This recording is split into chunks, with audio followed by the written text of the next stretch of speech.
warahmatullahi wabarakatuh. Halo teman-teman, perkenalkan nama saya Hariratu Latifah. Saya Siti Nurul Fadila. Saya Najwa Arfi Rahmani.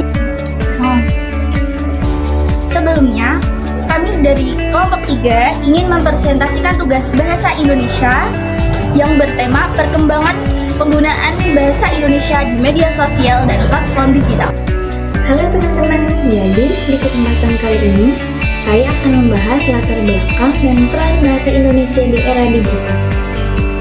Pertama, mari kita flashback sebentar ke sejarah bahasa Indonesia. Bahasa Indonesia pertama kali diakui sejak Sumpah Pemuda 1928. Ketika itu, para pemuda berikrar untuk berbangsa yang satu tanah air, satu bangsa dan satu bahasa persatuan, yaitu bahasa Indonesia. Kedudukan bahasa ini semakin kuat setelah masuk ke Undang-Undang Dasar 1945.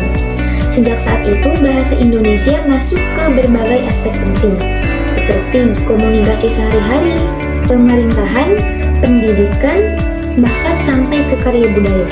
Jadi, bisa dibilang bahasa Indonesia adalah lem perekat bangsa yang bikin kita tetap satu meskipun berasal dari berbagai bangsa dan berbagai suku yang berbeda. Sekarang kita masuk ke era digital. Kalau dilihat, interaksi orang sudah banyak berubah. Kalau dulu interaksi langsung tatap muka, lalu beralih ke koran, majalah, radio, bahkan ke televisi. Nah, sekarang kita yang hidup di era digital, berinteraksi semuanya serba online. Ngirim pesan menggunakan WhatsApp, update status di Instagram. Perubahan media ini ternyata mempengaruhi bahasa juga. Ini bukti bahwa bahasa Indonesia selalu fleksibel dan bisa menyesuaikan zaman. Lalu, apa aja sih peran bahasa Indonesia di era digital? Ada 3 peran penting. Yang pertama, sebagai identitas nasional. Walaupun kita sering menemui bahasa Inggris di dunia maya, tapi bahasa Indonesia tetap menjadi penanda jati diri bangsa. Kalau kita buka website pemerintah, aplikasi lokal atau berita online, bahasa Indonesia selalu digunakan sebagai bahasa utama. Yang kedua, sebagai alat komunikasi, mulai dari chat WhatsApp dengan keluarga, caption di Instagram, sampai komen di TikTok. Bahasa Indonesia dipakai dengan gaya yang beragam, kadang formal, kadang santai, bahkan campur dengan bahasa gaul. Yang ketiga, yang terakhir, sebagai bahasa resmi di ruang digital, seperti situs layanan publik, portal pendidikan seperti Kampus Merdeka atau KIP Kuliah, sekarang semua menggunakan bahasa Indonesia, supaya masyarakat lebih mudah untuk memahami informasi.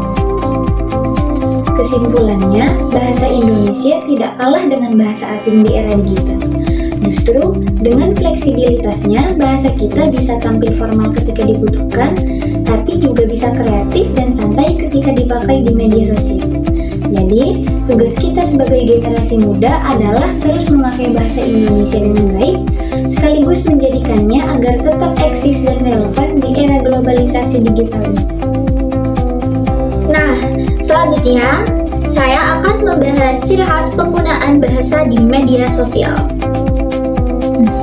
Ciri khas penggunaan bahasanya yaitu secara singkat, jelas, dan mudah dipahami. Banyak singkatan, akronim, bahasa gaul, dan bahasa asing.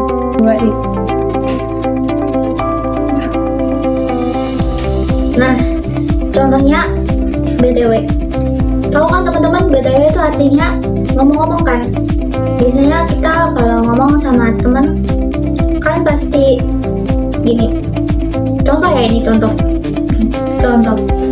BTW, kemarin kamu jadi Kapropus enggak? Nah, yang ngomong-ngomongnya tadi diilangin dan diajak pakai BTW, soalnya BTW itu artinya sama ngomong-ngomong gitu. Nah, contoh kedua ya nih teman-teman, yaitu WKWK. Tahu kan WKWK? WKWK itu biasanya di ketikan doang. Kayak teman-teman ketika melihat sesuatu yang lucu, apapun itu, pokoknya yang lucu, pasti kan kalian ngebalesnya pakai WKWK. Padahal nggak tahu tuh lucu beneran apa enggak, teman-teman ketawa beneran apa enggak. Yang penting kan itu ngetik balasannya kan WKWK gitu biar kelihatan lucu juga gitu. Itu juga termasuk bahasa gaul teman-teman, WKWK itu. Kedua, ada fenomena bahasa gaul dan campur, kode mixing. Tahu kan teman-teman bahasa campur? Nah itu penjelasannya gini, kan ada bahasa Indonesia. Kita sebagai orang Indonesia pastinya kan ngomongnya pakai bahasa Indonesia. Nah di dalam bahasa ini itu namanya kan kode mixing. Bahasa Indonesia ini dicampur sama bahasa Inggris gitu, kayak ngomong bahasa Indonesia tapi nanti digabung sama bahasa Inggris. Contohnya kayak gini, kan ada tuh download lagu. Ini contoh ya teman, download lagu. Nah download itu kan dari bahasa Inggris kan teman-teman, yang lagu itu dari bahasa Indonesia. Nah itu namanya itu namanya penggabungan bahasa kode mixing. Itu bahasanya dicampur kan teman-teman, ada Indonesia sama Inggris, download lagu. Nah itu.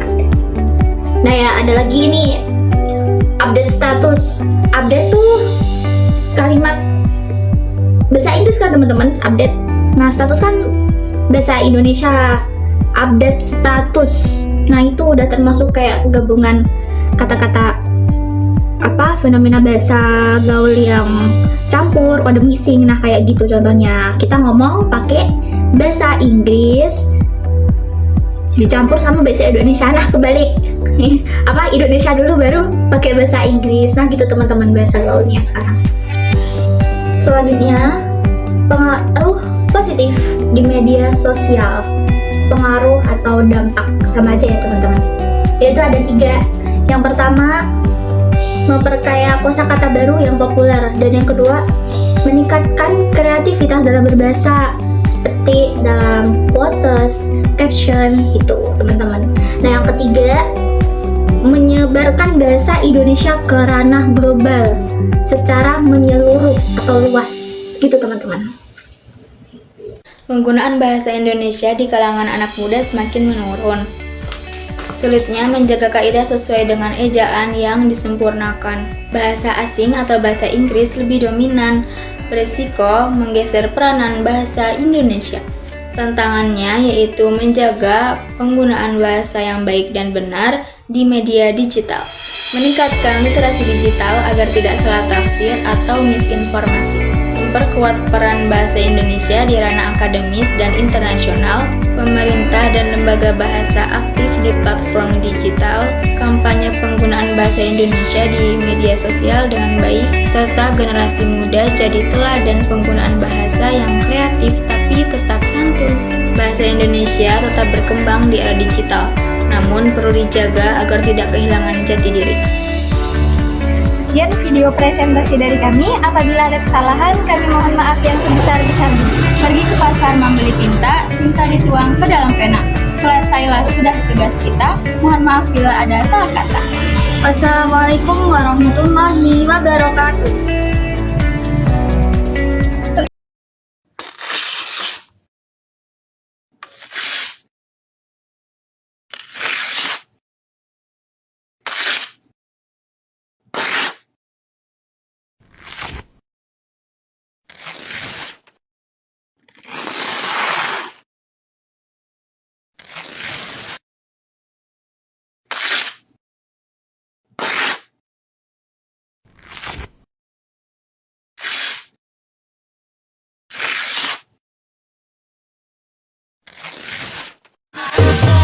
Thank you.